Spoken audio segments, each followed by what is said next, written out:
Listo.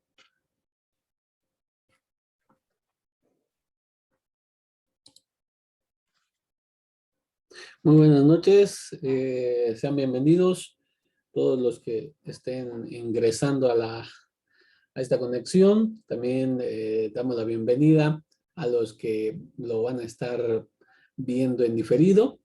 Gracias por estar con nosotros. Y bueno, esta noche estamos por así decirlo, manteles largos. ¿Ah? Queremos presentar la obra que se ha publicado, ¿sí?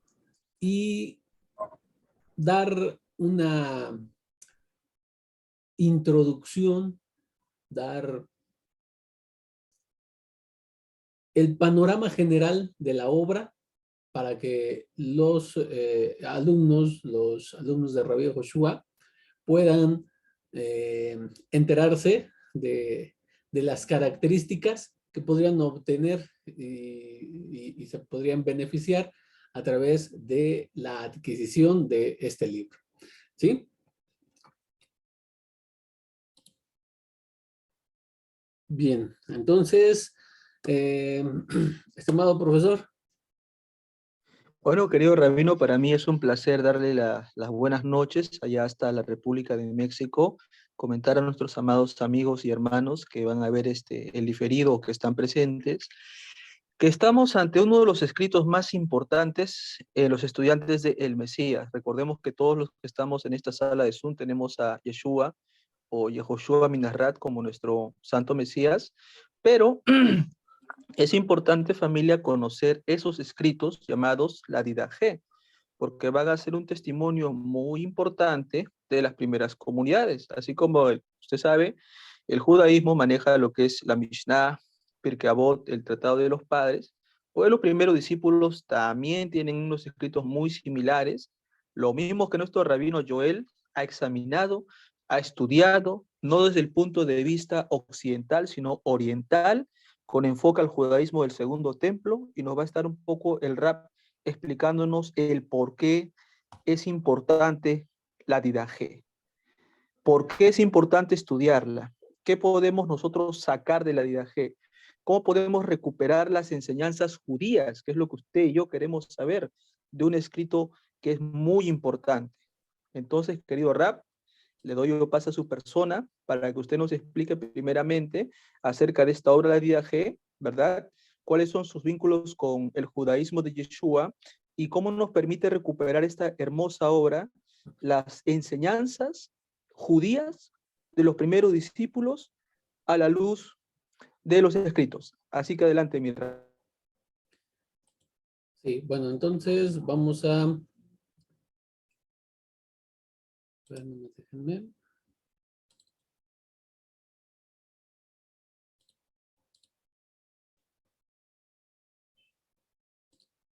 Sí.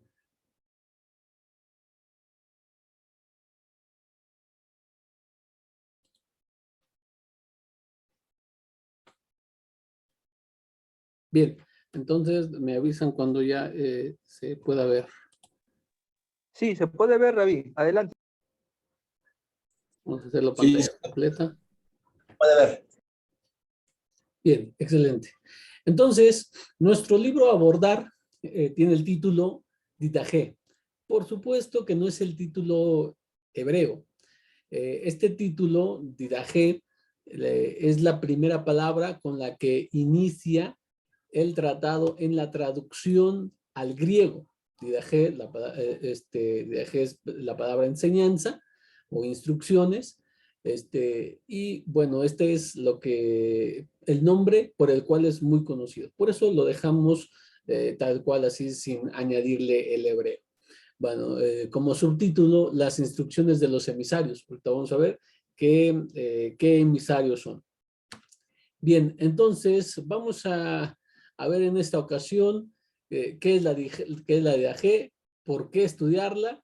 Vamos a ver un poco de sus características, los formatos con las que contamos, y también vamos a tener un poco de extracto. Vamos a ver qué encontramos. Un ejemplo del contenido del libro. Y al finalizar vamos a tener esta parte donde estaremos hablando un poco de los futuros proyectos y la editorial por la cual está saliendo. Entonces, esto va a ser el contenido de toda esta conferencia, ¿sí? Y vamos a iniciar entonces. Primeramente, entonces, ¿qué es la DIDAG? ¿Ah? Y aquí tenemos que dice la DIDAG es datada entre el 50 y el 70. Primero doy fecha. Este pequeño libro, ¿ah? Algunos lo han datado, no son todas las opiniones, por supuesto, pero los más optimistas los han datado desde el año 50 al 70, 80. O sea, dentro del primer siglo. Y algunos que no son tan optimistas lo han datado ya al principio del segundo siglo. ¿Ah? Si tuviera razón los que lo datan entre el 50 y el 70, lo estarían haciendo contemporáneas a lo más antiguo que tenemos de los escritos de los primeros discípulos. Estamos hablando de las cartas de Shaul y de su escuela. Ajá. Es decir, que incluso anterior a los escritos comúnmente conocidos como evangelios. Esto daría un peso enorme a la Didache. ¿Por qué razón? Muy sencillo, porque la antigüedad le daría el peso. ¿Ah? Ahora, digamos que no fuera la realidad y que los que tuvieran la razón fueran los que lo datan en el inicio del segundo siglo. Aún así, son contemporáneas a los escritos que nosotros conocemos hoy por el sobrenombre de canónicos. Ajá. Pero entonces, también tenemos que hablar,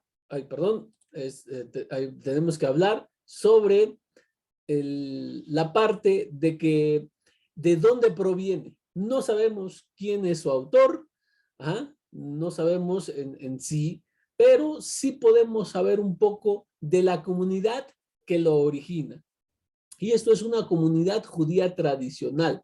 Cuando hablo de tradicional, estoy refiriéndome a una comunidad apegada a un judaísmo, como se le conoce, jerosalimitano. O sea, uno más tradicional, más ortodoxo, más apegado a lo que sería el círculo de Jacob Atzadik, o sea, el hermano sanguíneo de Rabí Yehoshua.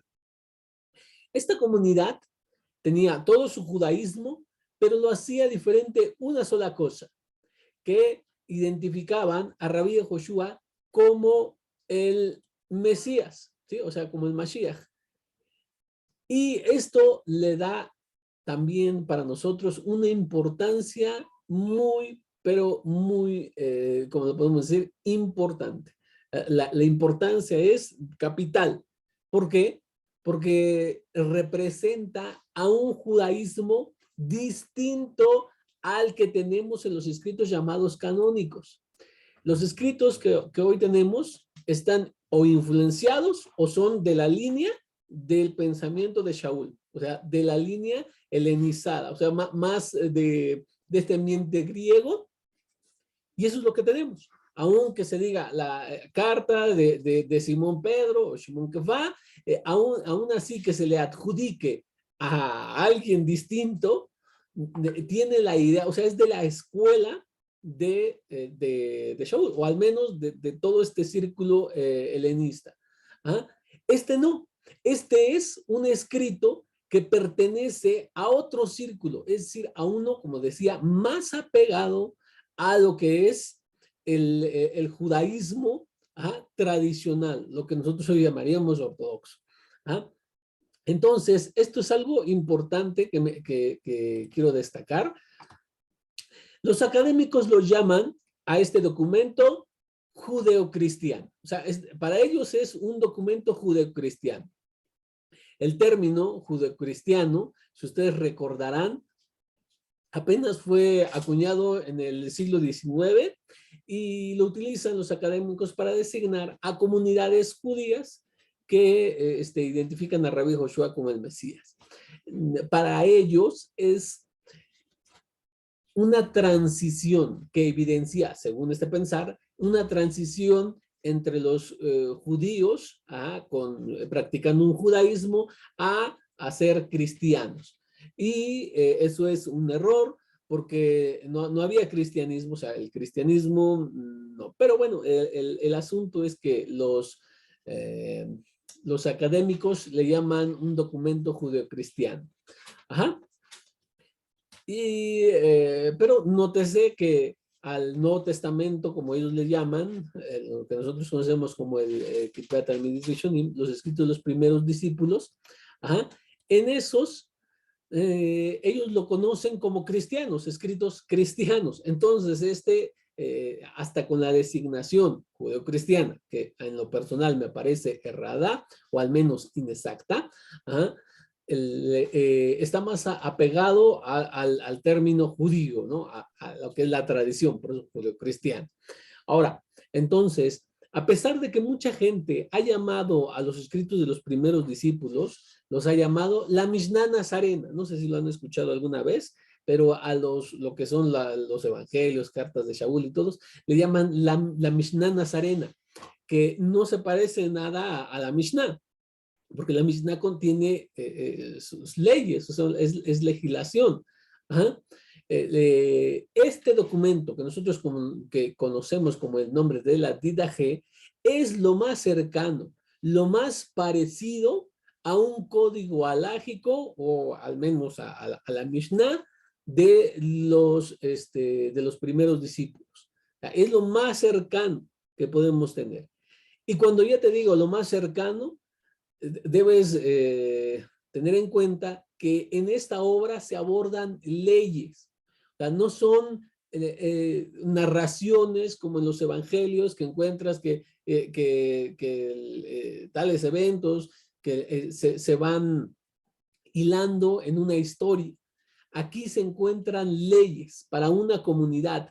Era la observancia de las enseñanzas judías y de las enseñanzas de Rabí Joshua a cómo la vivían en esta comunidad. ¿Ok? Ahora, entonces, este documento cuenta con 97 versículos. 97 versículos divididos en 16 capítulos. Para que te des una idea de la extensión. La carta de Jacob o la carta de Santiago tiene 105 versículos. Entonces, es más pequeña la Didaje en extensión de versículos que la carta de Jacob. Ajá. Entonces, es una obra pequeña, una obra realmente pequeña. Y bueno, entonces, este es su origen. Eso es la Didaje. Ajá. Acuérdense que abordamos ya hace unas varias semanas atrás dos grupos. Dijimos, primeras comunidades, los ebionitas y los nazarenos. Y en ambos se exponía a través del testimonio patrístico cómo vivían, qué pensaban y todas las particularidades que ellos mismos expresan de estos grupos que ellos mismos tachan como herejes. Los padres de la iglesia los tachan como herejes. Ajá. No hablamos ahí de sus obras. No estamos diciendo, también quiero dejar muy en claro, no estamos diciendo que la Didaje pertenezca en sí al grupo, o se haya originado el grupo de los nazarenos o de los ebionitas, no, pero sí queremos decir que la Didaje se confecciona en una comunidad muy parecida a ella, muy judía, ¿ah? Con un pensamiento semejante a los ebionitas y semejante a los nazarenos, aunque pequeña, tiene mucho que enseñar. Entonces, regresamos. Ahora, después de haber concluido con qué es la Didaje, vamos a ¿por qué estudiarla? ¿Por qué estudiarla? Muy bien, pues entonces vamos para allá. ¿Por qué estudiarla? ¿Qué importancia tiene? Y en primer lugar, nosotros confeccionamos este libro para hacerle justicia a una obra, estamos hablando de la Didaje, a una obra que fue relegada e ignorada por una parte pero también por otra parte fue mal interpretada. ¿Por quién fue relegada e ignorada? Por el cristianismo protestante. ¿Ah? Ahora, ¿por quién fue mal interpretada? Por el cristianismo católico. El cristianismo católico sí cuenta con la Didaché, pero la interpreta totalmente conforme a su doctrina. ¿Ah? Bueno, entonces, para hacerle justicia a esta obra, hemos confeccionado este libro para mostrar, entre otras cosas, lo que creían, lo que pensaban, lo que esperaban los miembros de esta comunidad, que como ya dijimos, pertenece a la línea ideológica. No es que no digo que fue escrito por Jacob Sadir, ni por, no, por la línea. Y dentro del documento, dentro del libro, ustedes van a encontrar aquellas pistas que nos hacen saber eso. ¿Ya? ¿Por qué se dice todo ello? Una de las cosas muy importantes es que existe mucho parecido entre la carta de lo que es la carta de Jacob y este documento conocido como la Didaché. Si bien es cierto que hay ciertas semejanzas entre este grupo y la comunidad helénica representada por la escuela de Shaul, también hay sus diferencias como sus puntos en común. Entonces, en este libro vamos a mostrar ambas. Vamos a mostrar en qué coincide el documento de la Didaché con lo que es la línea de Shaul y en qué difiere. ¿Ah? Y muchas cosas que trae importantes es cómo ellos interpretaban las palabras de Rabbi Yehoshua, que no es nada de lo que nosotros podemos pensar, ni de lo que nos imaginábamos.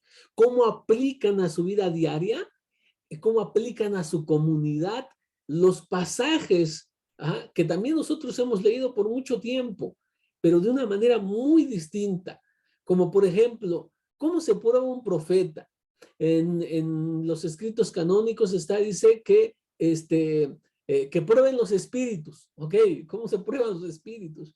Y la Didaché lo baja, o sea, lo aterriza, lo baja a esta esfera. ¿Cómo? O sea, en forma de ley, en forma de regla, ¿cómo logras eso? Que está escrito ahí, pesen los espíritus, prueben los espíritus. ¿Cómo se realiza una inmersión? ¿Ah? O sea, lo que el mundo cristiano conoce como bautizo. ¿Ah? Aquí la comunidad les dice cómo se hace, qué pasos deben ser previos, pasos y posteriores a. ¿Ah? Entonces, vean la importancia que tiene esta. Una comunidad dentro del primer siglo, cómo vivían las enseñanzas de Rabbi Yehoshua, de todo lo que nosotros también hemos leído. Cómo se aplica el ama a tu prójimo como a ti mismo. Rabbi Yehoshua lo dijo así también. El más grande mandamiento es ama al Eterno, con todo tu corazón, etcétera, etcétera. Y dice, el segundo también es parecido a este y es ama a tu prójimo como a ti mismo. Pero ¿cómo lo aplicas de aquí? En forma de ley, en forma de regla. Y ya te dice, si tú amas a tu prójimo, tienes que hacer esto. No haces esto, no haces esto, no haces esto, no haces esto. Entonces, clarifica muchos pasajes que tal vez creíamos que habíamos entendido, pero según su perspectiva, no la hemos entendido. Entonces, la importancia del libro es precisamente eso, que es algo distinto a lo que hemos recibido, pero es la aplicación, la vivencia, la interpretación de una comunidad que nos pone, por así decirlo, en una mesa servida. O sea, ya no es tanta teoría, sino aterrizado. qué es lo que tengo que hacer según la perspectiva, por supuesto, de esta comunidad. Bien, entonces, eso fue ¿por qué estudiarla? Muy bien, entonces ya hemos dicho que es la Didaje, por qué estudiarla. Notemos una de las características del libro. Las características. En primer lugar, se presenta en el libro no una simple traducción. Una traducción trata de ser lo más fiel al texto, pero nosotros hemos añadido lo que son palabras puente para que el lector se vea beneficiado, para que lo pueda entender todavía mejor.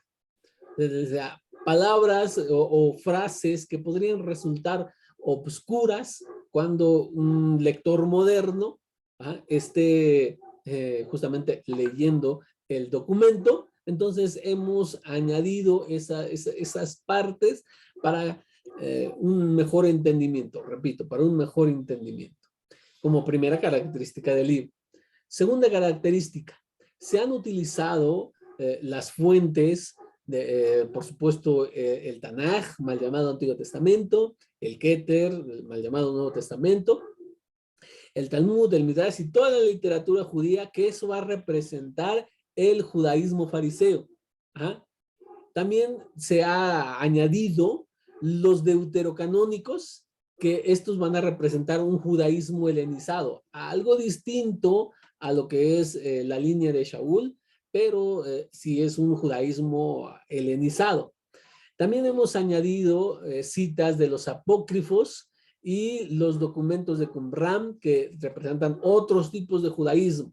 Es decir, que una persona que lea el libro, la Didaje, las instrucciones de los emisarios, podrá encontrar en los comentarios de un servidor en qué concuerdan diferentes tipos de judaísmo. O sea, tienes una cita de la Didaje y te digo, el judaísmo fariseo pensaba de una manera similar, porque está escrito en el Talmud, tal cita de esto. Y los deuterocanónicos también resuena una idea similar y tal. Entonces, esto va a apoyar al alumno en cotejar, en comparar diferentes tipos de judaísmo. Por eso hemos añadido todo eso en las notas, con el objetivo de presentar los puntos de contacto entre todos ellos, en qué convergen en esta obra. Y por supuesto también con el objetivo de clarificar o de explicar por qué la comunidad lo vivía de esa manera, o lo hacía de aquella manera, o pensaba de aquella manera. Entonces, a modo de explicación, y también vuelvo a enfatizar eso, en dónde cruzan sus caminos y dónde se separan y cómo se separan. Bien, entonces esto es lo que va a encontrar el lector en nuestro libro. Bien, entonces ya hemos visto qué es, por qué estudiarla y ciertas características. Pasemos rápidamente a lo que son los formatos. ¿Dónde lo puedo adquirir y qué precio tiene? Lo pueden adquirir a través de Amazon y cuenta con dos formatos. En un libro impreso, que cuesta 250 pesos mexicanos, $12, cuesta en moneda estadounidense $12, más el envío. Aquí tienes, puedes escanear este código QR para obtener el link de el libro impreso. También van a estar en la descripción del video. Así que en cualquiera de los dos puedes obtener el link en la descripción del video, como escaneando este código QR. Pero, bueno, si bien es cierto que lo que es el libro no considero. Ajá.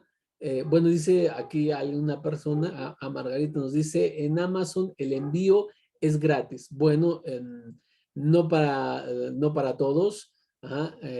Para los que están en Estados Unidos puede ser así. Para los que están en México, y toda Latinoamérica, el envío puede encarecer el producto, aunque el precio, $12, es bastante cómodo. Puede encarecerlo al momento del envío, sobre todo entre más lejos estén, ¿verdad? Bueno, para ellos tenemos otro formato.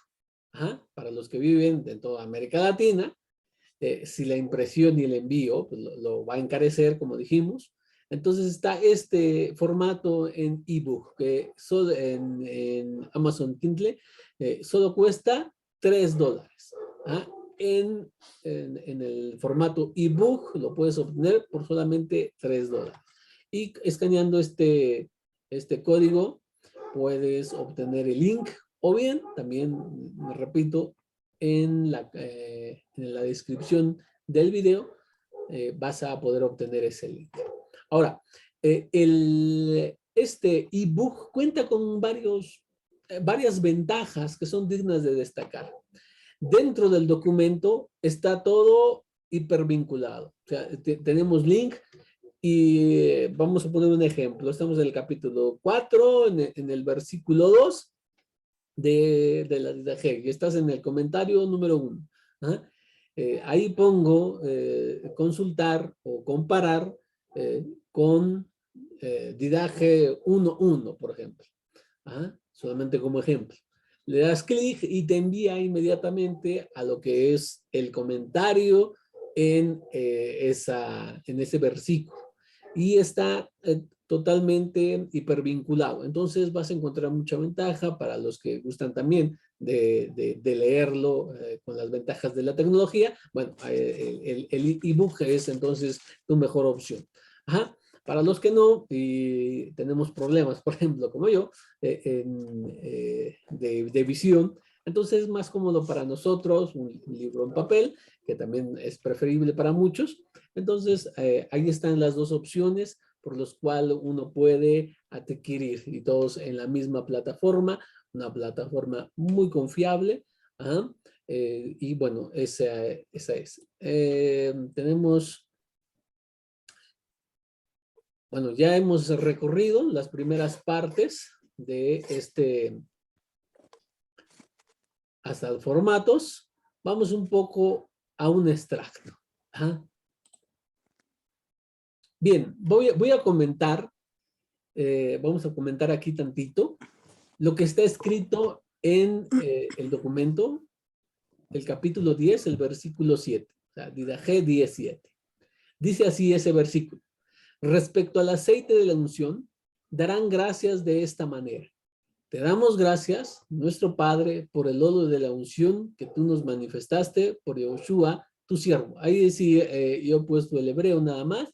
Realmente no tiene mucho hebreo, tratamos de hacerlo totalmente en español, pero en cuestión del nombre, de los nombres, sí hemos hecho esa modificación al nombre como se pronuncia en hebreo.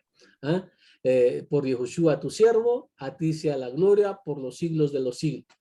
Fíjense algo muy, muy curioso en lo que es la DIDAJ. Esta comunidad desarrolla una bendición especial para cuando utilizan el aceite. Estamos muy familiarizados con el judaísmo, que tenemos una bendición para cuando tomas el agua, una bendición para cuando comes algún fruto, y bueno, hay diferencias, ¿no? Por el fruto de la tierra o por aquello que se da en los árboles, una bendición especial para el vino, una especial para el pan, y bueno, el judaísmo está lleno de bendiciones, tanto anteriores como posteriores. Hay bendiciones que se hacen muy cortitas, y otras que son un poquito más largas, como en el caso de cuando uno come algún producto de los 7 mencionados en la Torá, o con el vino, y sobre todo el que es más largo es Birkat Hamazon, que es la bendición por las comidas. Después de que nos hacíamos, se hace esa bendición. Bueno, la Didajé presenta muchas bendiciones. O sea, ahí se nota mucho el judaísmo que vivían, pero a diferencia del judaísmo rabínico, ellos formulan o desarrollan una bendición cuando usan el aceite. El judaísmo rabínico no la desarrolló. Ajá. Entonces, la pregunta es, ¿qué uso tenían el aceite que era tan importante para esta comunidad a tal grado de desarrollar una bendición especial para el uso, para cuando usaban el aceite? Ajá. Sabemos que en la Torah está escrito, ahí está, en Shemot 30:26, dice, con él ungirás la tienda, cuando se le manda a Moshe, la tienda del encuentro y el arca del testimonio. Ese no es el aceite, ¿por qué? Porque estaba prohibida su reproducción. No haréis ninguna de ningún otro de composición parecida a la suya. ¿Ah? Entonces, si se prohíbe tener un aceite como este, ni siquiera el judaísmo fariseo, ¿ah? No lo podía utilizar, todo judío, de hecho. Entonces, cuando cae el templo, pues cae en desuso, de hecho, el aceite de la unción, el aceite especial con el que se ungían por ejemplo, también al sacerdote, etcétera, etcétera, ¿no? Eso no es el uso que le da la Didajé. O sea, no pensemos que lo utilizaban como el aceite sagrado o el aceite de la unción. No, tenía otro uso. Pero ¿qué uso tenía entonces? Volvemos a lo mismo. Y en el libro presentamos todas las evidencias, para qué lo utilizaban, en qué momento y por qué era tan importante para ellos que tuvieron que hacer una bendición especial. Bueno, hablando del contenido, les dijimos que tenía 16 capítulos. El primer capítulo vienen los dos, lo que el mundo académico ha llamado la teología de los dos caminos. ¿Ah? Y la explicación del primer precepto. Otra cosa que incluso se los voy a adelantar, la Didajé es es un pequeño tratado utilizado para la instrucción de los que se van a convertir, ¿ah? O a los que van a ingresar a su grupo. Por eso al principio le muestran lo que son algunos preceptos, ¿ah? Y lo clarifican, cómo se vive dicho precepto. Estos preceptos son los mismos que Rabí Joshua en sus discusiones en los libros canónicos esgrimió como el más grande de los mandamientos y también la conocida regla de oro. Bueno, le conocen así, la regla de oro. Lo que no quieras que te hagan los demás, no se los hagas tú a ellos, ¿verdad? Como un resumen de toda la Torah. Aquí lo explican en forma de ley. ¿Ah? Primero te dicen, el camino de la vida consta de este y este precepto, y lo que se deriva de estos preceptos es así, así, así, así. Ajá. En todo el capítulo 2 está la explicación del segundo precepto. Ajá. Y en el capítulo 3 va a hablar sobre buenas y malas cualidades. Como te habrás dado cuenta, al principio contiene toda la parte que podemos decir como ética moral, semejante al musar que conocemos. ¿Ah? Porque los mismos sabios dicen, entre otras cosas, que los buenos modales están antes de la Torah. ¿Ah? Y eso, por eso será esa parte como de instrucción ética y moral. ¿Ah? Bueno, en el capítulo 4 tendremos cómo debe comportarse un alumno ante su maestro. Repito, no en forma muy teórica, es expresado en una regla, lo más parecido a una alajá. Los que conocen un poco de judaísmo ¿saben? La halajá o la ley judía es una regla que se sigue, o sea, se formula en tengo que hacer esto, no tengo que hacer esto, tengo que hacerlo y cómo tengo que hacerlo, en qué momento, en qué cantidad, etcétera, etcétera, todos esos detalles. Aquí también, entonces, cómo un discípulo se debe comportar con su maestro. El comportamiento correcto dentro de la comunidad, aquí traducido como la congregación, y cómo debe tratar a los siervos, ¿ah? Cómo debe actuar ante sus siervos. ¿Ah? En el capítulo 5 tratará sobre el camino de la muerte, ya que empezó con los dos caminos. Primero explica el camino de la vida, semejante a lo que hace Rabbeinu Asher en Orjot HaChaim, es un libro muy bueno, por cierto, que habla el camino de la vida. O sea, ¿qué tiene que hacer el judío para andar en el camino de la vida? O sea, es muy parecido a esto. Y en el capítulo 6 tiene algunas advertencias generales, pero muy curiosas también, mm, muy interesantes. En el capítulo 7 nos aborda la inmersión. O sea, cómo debo hacer, cómo se hace o cómo hacían estas comunidades para ese proceso. Si tú vas a los canónicos, no vas a encontrar más que ejemplos. O sea, no te dicen, para cuando hagas una inmersión tienes que hacer esto, esto, esto y esto y aquello. No, sino que encontramos que se hicieron la inmersión porque estaba cerca de Pesaj o porque estaban siendo llamados por el llamado Juan Bautista, que Yohanan Amabdil, este, para que ellos hicieran un proceso de retorno, de Teshuvah. Eso es lo que encontramos.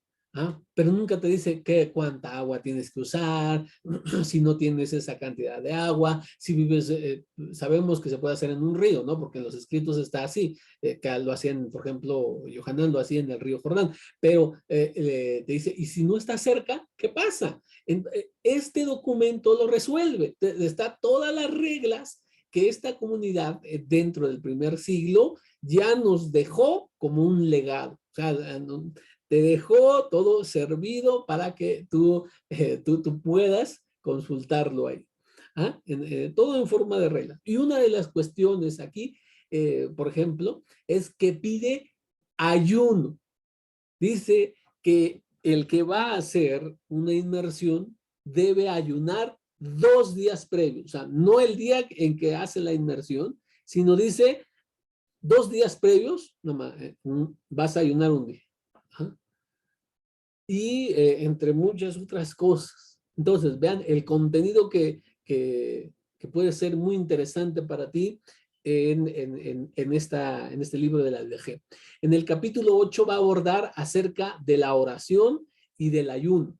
Ambas prácticas muy comunes y que te exponen cómo tienes que hacerlo, o sea, cómo lo vivían ellos y cómo ordenaban a las personas que se integraban a su grupo. En el capítulo 9 abordará aquello reglamentario sobre Pesaj. Ajá, o sea, una comunidad judía que identificaba a Rabí Joshua como el Mesías, cómo hacía su ceder, cómo hacía su celebración de Pesaj. Y aquí vamos a encontrar unas bendiciones que ellos agregaban. Ajá, y mira, de hecho, adelantamos. Sabemos que en los escritos, conocidos como canónicos, se encuentra aquella parte que dice, que se le adjudica a nuestro santo maestro, diciendo, hagan esto, hablando de Pesaj, hagan esto en memoria de mí. ¿Cómo vivimos eso? Ok, nada más basta con que yo en el día de Pesaj me acuerde que él tomó Pesaj, ¿cómo basta? O sea, ¿cómo lo hago? Y aquí ellos formulan bendiciones en momentos específicos del orden, de la ceremonia, que nosotros conocemos como el ceder de Pesaj, que debes añadir para cumplir con ese pedido. Ajá. Entonces, es muy interesante todo lo que va a enseñar el libro. Después, en el capítulo 10, las bendiciones después de la comida. Sí, porque también nos presenta más bendición. O sea, aunque ustedes, por así decirlo, busquen en internet y puedan encontrar una traducción de origen cristiano, ustedes aún así van a poder probar el sabor judío que tiene este documento, porque está, por ejemplo, hay muchas reglas semejantes a la Salahot y hay muchas bendiciones que propone, para nosotros propuesta, pero para la comunidad a la que estaba dirigida era invariablemente la ley. O sea, es su alajá, es su forma correcta de actuar y su forma de encaminarse en todos estos tópicos. Bueno, entonces después tendrá las bendiciones de la comida. En el capítulo 11 va a abordar acerca de los falsos profetas y de los emisarios, cómo debes de comportarte con ellos, qué reglas deben de seguir, tanto la congregación como estas personas, tanto el que se llame profeta como el que se llame emisario. Aquí hemos traducido emisarios, pero el griego, ustedes saben, es apostolón, los llamados apóstoles en las Biblias comunes, ¿no? En el capítulo 12 se habla de las reglas o cómo, qué requisitos debe cumplir un peregrino que se quiere establecer en la comunidad. Ajá. Y bueno, pues eso lo he abordado en el capítulo 12. En el capítulo 13 habla de la entrega de las primicias al profeta y al sabio. En los comentarios me dedico a explicar de por qué le llama primicias y por qué se da un profeta, lo cual no está establecido en la Torá, y a los líderes comunitarios en sí.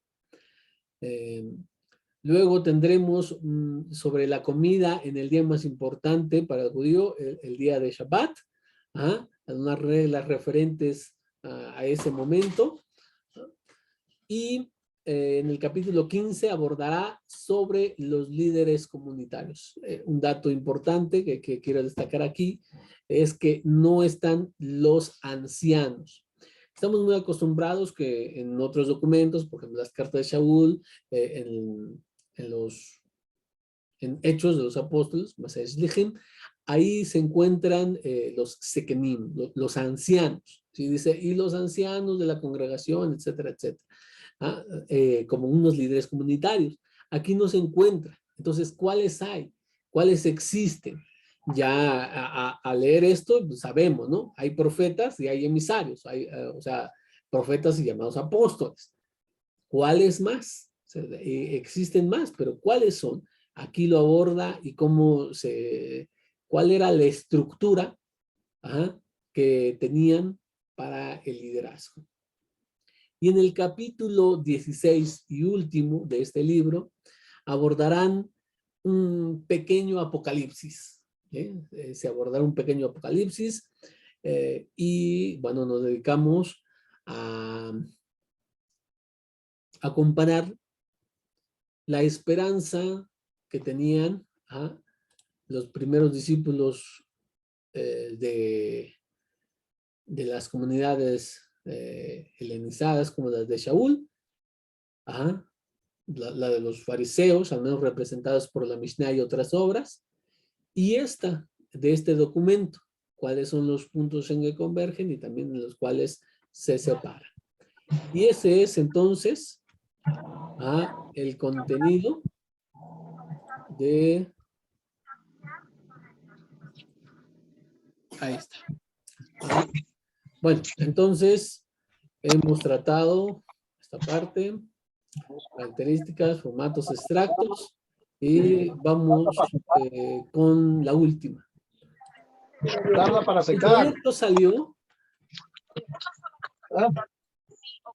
¿Qué? Un momento, déjenme.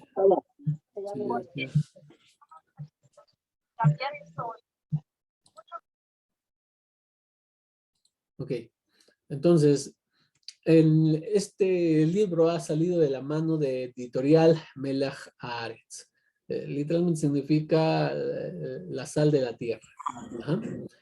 Y bueno, estará dirigida, encabezada, Bezrat Hashem, en el futuro por el moré Juan Ramón Pereda. Y saldrán muchos otros libros a partir de este momento. Así que de mano de Editorial Melach Haaretz tendremos, por ejemplo, una explicación detallada de la carta, de la llamada Carta de Santiago, Igeret Jacob. Vamos a sacar varios tomos de explicaciones, y muy probablemente en hebreo, fonética y español, de Torah Mashiach.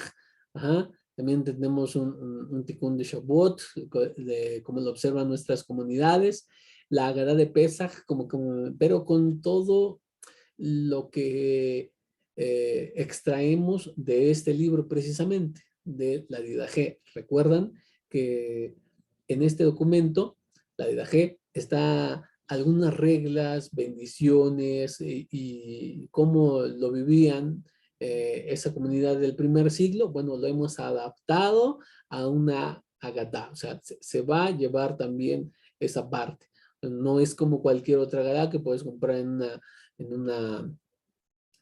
una librería judía, sino que es una Haggadah especial, plenamente, por así decirlo, mesiánica, con cómo lo vivía una comunidad en el primer siglo. Las explicaciones a los 613 mandamientos y muchas otras cosas más que vamos a tener, Bezrat Hashem, porque nos vamos a tomar un tiempo en escribir todo lo que tenemos en el tintero. Todo aquello que por falta de tiempo en algún otro momento no habíamos podido dedicarnos a escribir, pero bueno, en este se va a estar sacando. Así que esperamos nos estén acompañando y que se encuentren al pendiente con la expectativa de más proyectos prontos a publicarse de la mano de Editorial Melach Haaretz. Muy bien. Y bueno, entonces, con esto terminaríamos lo que es la presentación y le voy a dar un poco de espacio para los que, por ejemplo, tenemos alguna pregunta. Le damos pase, chicos, a aquellos que tengan alguna pregunta referente a lo que es la Didaje y su origen judío y sus aplicaciones, así que si tienen alguna consulta del mismo, por favor levanten sus manos, ordenadamente se presentan y hacen su pregunta al rabino.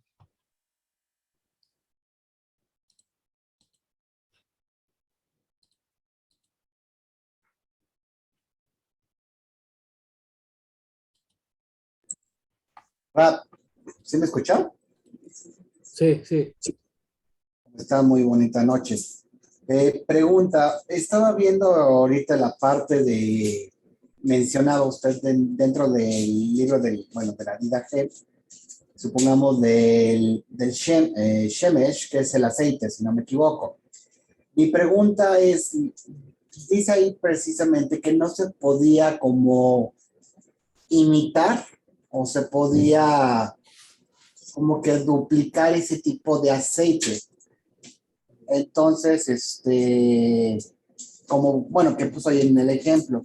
Aquí la pregunta sería, hoy en día, si es que realmente queremos ungir nuestras casas o queremos hacer algún tipo de unción, forzosamente debemos tener los componentes con los cuales se hizo el aceite en ese entonces. Okay, no. Porque lo que leí era, creo que no, dice Adonai que está como que prohibido como que una imitación o sea, como que versión patito o versión pirata, no sé, se podría decir como que del aceite, no sé, se podría decir como que, y es mucho, vemos que agarran mucho nada más el aceite de olivo en las iglesias cristianas o en otros lados con este aceite ya estuvo, ya nada más se ora y listo, ya puedes ungir, cuando no está cubriendo los requisitos, en este caso, como usted lo menciona en la Vida G. En exclusivo o así en específico, dentro de la Vida G, nos dice, o sea, ¿qué elementos son para el aceite? No, la Didache no propone el uso del aceite sagrado. Como todo judío sabe, tenían el aceite, replicar ese aceite con el cual se ungía los muebles del tabernáculo y otras cosas, otros usos sagrados, eran plenamente para uso exclusivo de el templo y las cosas sagradas.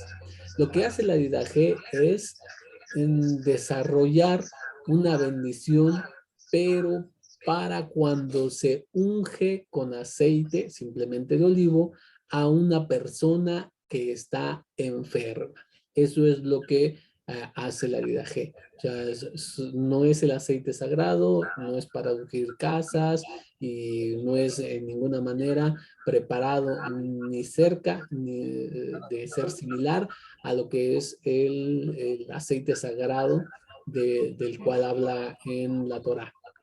¿Ah? Entonces, sí es el uso para los enfermos. Tal cual como en la carta de Jacob dice, si está uno de ustedes enfermos, llamen a los ancianos, que lo unjan con aceite y la oración con una oración llena de fe, el enfermo será sanado. Entonces, en ese momento se utilizaba el aceite, simplemente aceite de oliva, y ellos hacían una bendición especial, que es la que ya hemos visto.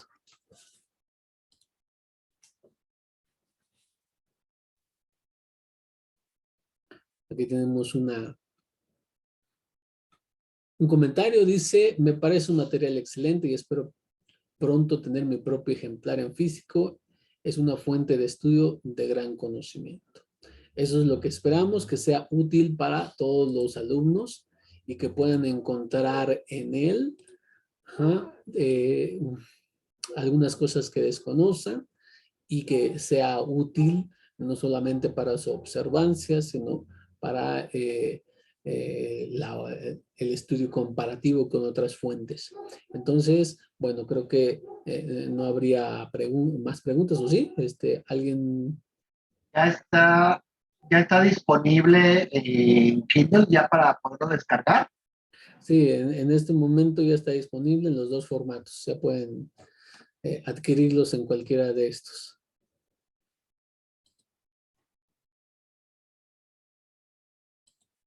Aquí tenemos una pregunta muy interesante y dice así, ¿es para maestros o para alumnos? Bueno, en sí está formulada como para que los dos obtengan beneficio. No está repleto de hebreo o de palabras en fonética que desconozcan para que el alumno que inicia no entienda nada. Pero tampoco está con información muy básica, al contrario, como dije, recopilo en los comentarios diferentes fuentes de diferentes tipos de judaísmo. Estoy hablando de deuterocanónicos, apócrifos, Talmud, Midrash, sobre todo el Keter y el Tanaj, o sea, lo que son las fuentes usuales y muchas otras que la persona desconoce. Entonces, cualquiera de los dos obtendrá beneficio al leerlo. Entonces, es como trate que fuera en su formato similar a lo que hace Rashi. El comentario de Rashi es aparentemente muy sencillo, pero de él también se benefician muchos ya avanzados, ¿no? Y maestros, se sigue estudiando eso. Entonces aquí los dos encontrarán, porque no está dirigido para uno en particular, sino traté de que fuera útil para los dos, ¿sí? ¿Tienes algún link, Rap, para poder compartir el video por WhatsApp o a nuestros contactos para que también se interesen en el libro de la vida? O sea, supongamos un promocional, ¿tienes algo en YouTube? Sí, también eso es muy importante, gracias. En todos los canales, en el canal de Bet Midrash, del Haishua, en el de Yeshiva Hayolam, en el personal de un servidor, y bueno, en otros se ha publicado el book trailer, por cierto, pueden verlo en los últimos videos que se han subido. Y dentro de lo que es la descripción del book trailer se encuentra el link para adquirirlo en físico, en libro impreso, y el link para adquirirlo en su formato digital. Además, en el Facebook, en nuestras cuentas, también se encuentran, estamos ahí como Rabioel, o también el de Hayeolam, también se encuentra la cuenta. En ambos se ha subido y están todos los links para que ustedes lo puedan obtener. De manera particular, ustedes saben, los que tienen mi contacto o pertenecen a alguno de los grupos en los que estemos, también lo puede pedir. Se ha publicado, pero también lo puede pedir por ahí y se los haremos llegar con todo gusto.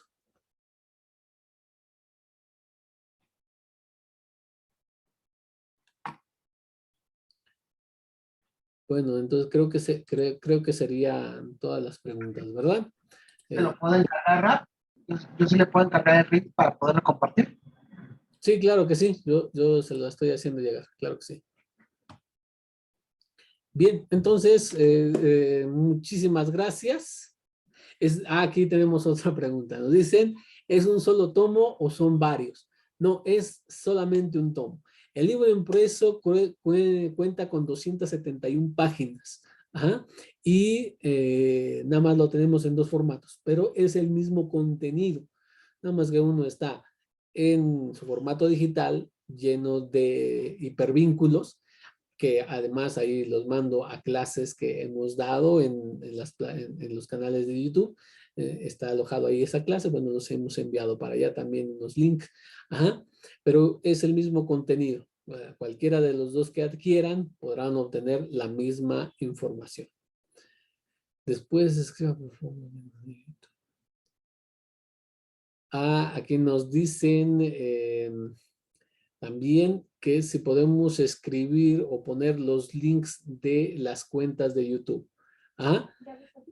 Muy bien, entonces se va a hacer en este chat, ya lo van a poner la cuenta de la Yeshiva, la cuenta de Bet Midrash, mi canal personal. En todos, recuerden, tenemos distinto material. Uno que otro video sí estará repetido en los 3 canales, pero el 95% de la información que tienen son todos distintos. Así que también se les hace la invitación, visiten los links por ahí, se les va a poner en esta y en la descripción del video. En la descripción del video encontrarán también los links de los diferentes canales y el canal, el sitio web, tanto de la Yeshiva como el de Bet Midrash. También, pues por ahí pondremos, si les interesa, el estudio. Bueno, ahí podrán obtener más información que pueden descargar del sitio web y obtener. Bueno, todo gratuito. Así que, bueno, yo con esa parte terminaría. Estimado profesor. Querido Rabino, primero darle las gracias a usted, a todos los chicos. Yo creo que ha sido una explicación muy buena de la DIDAG.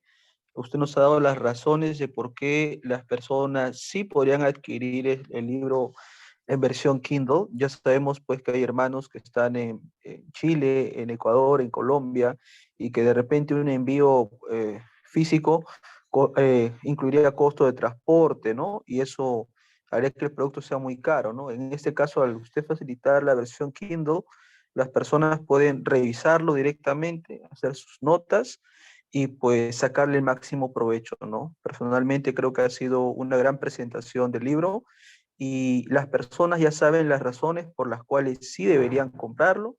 El precio no es muy caro, familia, aproximadamente entre 3 a 4 dólares, al menos acá, sacando cuentas en mi país, pues es a 12 soles, ¿no? Lo que costaría, pues obviamente, un libro, ¿no? O sea, no es muy caro el material del rabino. Entonces, yo creo que es una buena manera, chicos, de que lo puedan solicitar y pues estudiarlo, ¿no? Así como conocer los canales del rabino Joel y ver los diferentes estudios que él tiene en sus canales y pues sacar el máximo provecho, ¿no? Entonces, mi rap, felicitarle de acá desde Lima, mandándole un abrazo a usted, a su señora esposa, a todos sus hijos, a los miembros de la comunidad allá en México, y pues es un golazo, ¿no? Yo lo califico así, entonces, bueno, ya el rabino hizo su parte, propuso el producto, ustedes pueden ver en el video la repetición de lo que incluye el libro, las razones que usted no va a encontrar esos mismos argumentos en otros materiales similares, porque incluyen no solamente literatura judaica, sino también literatura deuterocanónica, incluso apócrifa, lo cual es muy interesante. Entonces, pues la invitación está dada, un precio bastante accesible al pueblo, y la decisión ahora le toca a cada uno de los cibernautas. Así es mi rap, yo le devuelvo el pase pues para ver si hay alguna intervención o si no, pues ya nos estamos despidiendo y pues los chicos tienen la invitación hecha. Sí, les agradeceríamos que si llegan a adquirir el libro en cualquiera de las dos versiones, les agradeceríamos que nos apoyaran con un comentario por ahí en la plataforma, que eso lo hace más visible para que la plataforma de Amazon pues, también empiece a darle más visibilidad y todo esto. Entonces, les agradeceríamos si se tomaran ese tiempecito de considerarlo también apropiado, que nos apoyen con ese comentario. Ahora, en cualquiera de los canales, si pueden también, grupos en los que están amigos familiares, si alguien está interesado, también compártanles el link, por favor, para que todos se puedan ver beneficiados. Entonces, sería yo lo último que estaría añadiendo, pidiéndoles esa parte de su apoyo y agradeciéndoles su presencia en esta pequeña conferencia.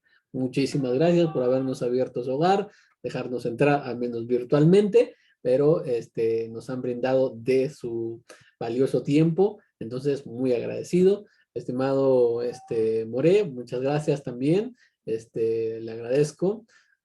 Y bueno, pues ahí estamos. Sería todo, entonces déjenme